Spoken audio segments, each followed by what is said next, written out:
Electronic media के साथियों को बहुत आभार व्यक्त करना चाहता हूं कि आपने अपना समय दिया और हमें अपनी बात कहने का मौका दिया। चुनाव नगर पालिका परिषद कर्नलगंज का जिस दिन विधानसभा का चुनाव संपन्न हुआ था, उसी दिन से एक लंबी साजिश के तहत इस नगर पालिका परिषद को छीन लेने के लिए एक कार्यक्रम चलाया गया। सबसे पहले परिसीमन किया गया।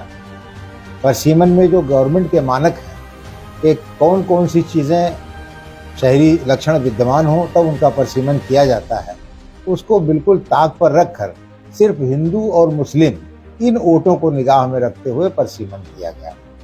उसमें हम लोगों ने आपत्ति की, सारी आपत्तियों को जिला प्रशासन ने नकार दिया और जो स्थानीय विधायक और उनके लोग चाहते थे उसी तरह के परिसीमन को उन्होंने फाइनलाइज कर दिया। उसके बाद जो अगली प्रक्रिया शुरू हुई, उस प्रक्रिया में था वोटर लिस्ट का काम।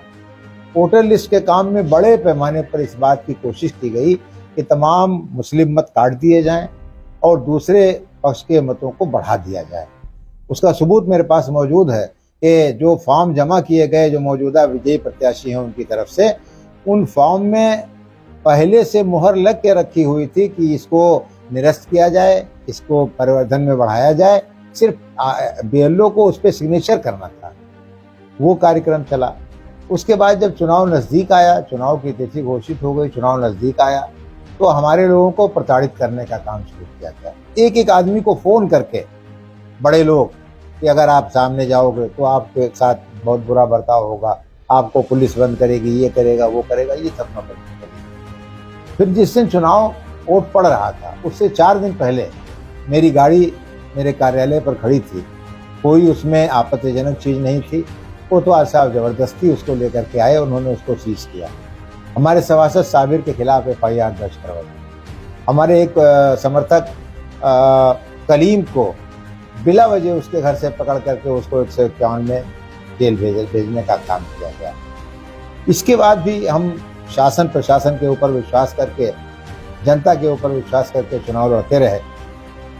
अंत में जिस दिन वोट पड़ना था, उससे एक दिन पहले हमारे तमाम जो सक्रिय कार्यकर्ता थे चुनाव में, जो हमारे लिए वोट निकालते, मेहनत करते, उन सबको पुलिस की तरफ से नोटिस जारी कर दी गई और कहा गया कि आपकी वजह से चुनाव में व्यवधान उत्पन्न होगा, इसलिए आपको बैन किया जाता है, आप अपने घरों से निकलेंगे।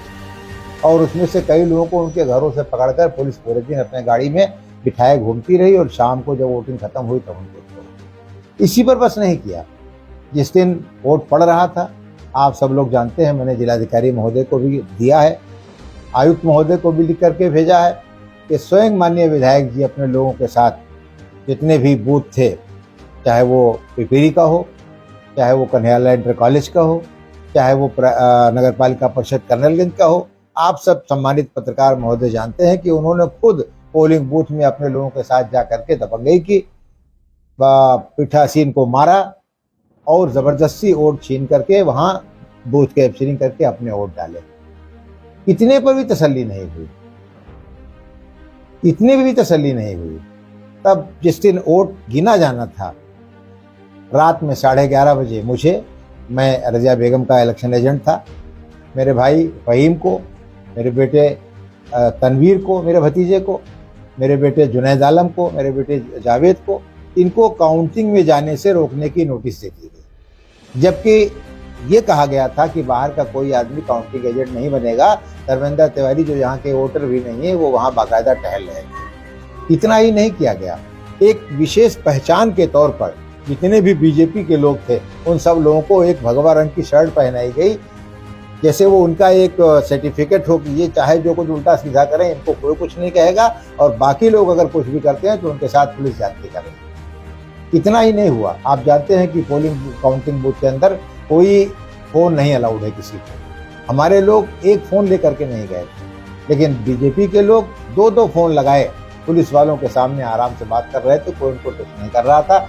हमारे लोग जब इसकी शिकायत कर रहे थे तो बिल्कुल ऐसे सुनी जा रही थी जिससे कोई मतलब नहीं। और तीसरा जो सबसे बड़ा काम उसके बाद हुआ, इनवैलिड वोट जो आरओ टेबल पर जाते थे, हमारे इलेक्शन एजेंट जो वहाँ बचे थे बेचारे, वो प्रोटेस्ट करते थे।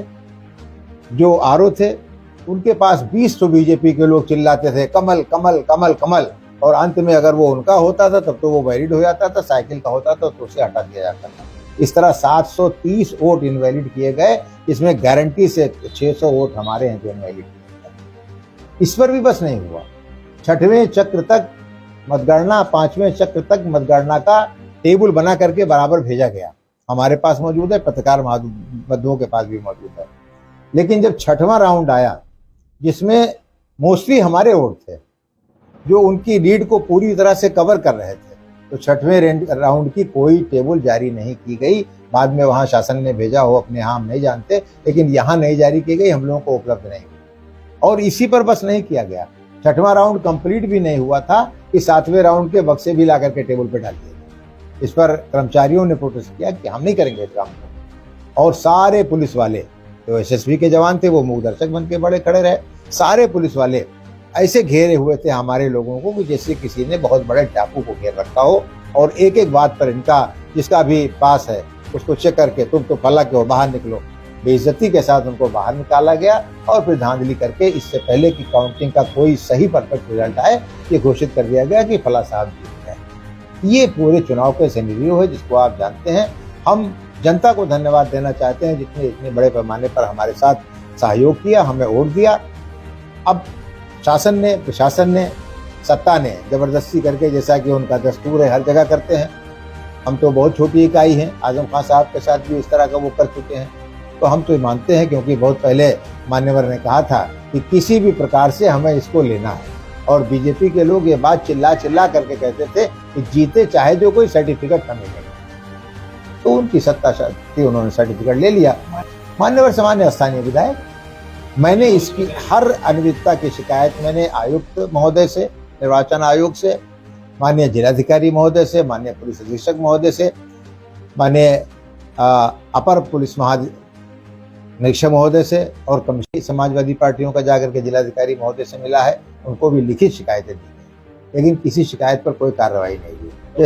जैसे हम लोग पहले दिन से कह रहे थे कि सुधीर सिंह कोतवाल हैं तो चुनाव किसी भी कीमत पर निष्पक्ष नहीं हो सकता है। सच यही है कि सत्ता शासन का दुरुपयोग करके किसी भी प्रकार से सत्ता हासिल की गई है। जनता का ये दिया हुआ जनादेश नहीं है, ये छीना हुआ जनादेश। विचार करेंगे अपने लोगों से मिलकर, अगर लोगों की राय बनी तो जरूर सोचा जाएगा, और अगर ऐसा कुछ नहीं बनेगा तो इंतजार करेंगे समय का।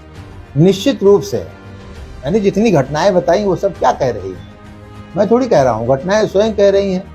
अन्य विधायक को जाकर के पूछ कैप्चरिंग करना, घर के लोग जो परस्पर के रहने वाले हैं वो वहां काउंटिंग करवा रहे थे कर्नलगंज के, उसमें पुलिस उनको कहने के बावजूद भी हटा नहीं रही थी। और कितना करेंगे, सिर्फ इतना ही तो बचा था कि हमको, हमारे परिवार वालों को ले जा करके अपना मार दें, गोली मार दें, इतना ही बचा था, इससे ज्यादा तो कुछ नहीं बचा था। अभी हम जनता को धन्यवाद दे रहे हैं, प्रेस के अपने इलेक्ट्रॉनिक मीडिया के साथियों से चाहते हैं कि लोकतंत्र का चौथा स्तंभ है। तो चौथे स्तंभ की जिम्मेदारी है कि जहाँ सत्य की हत्या हो रही हो वहाँ कम से कम वो अपनी आवाज़ बुलंद करें, इसीलिए आपको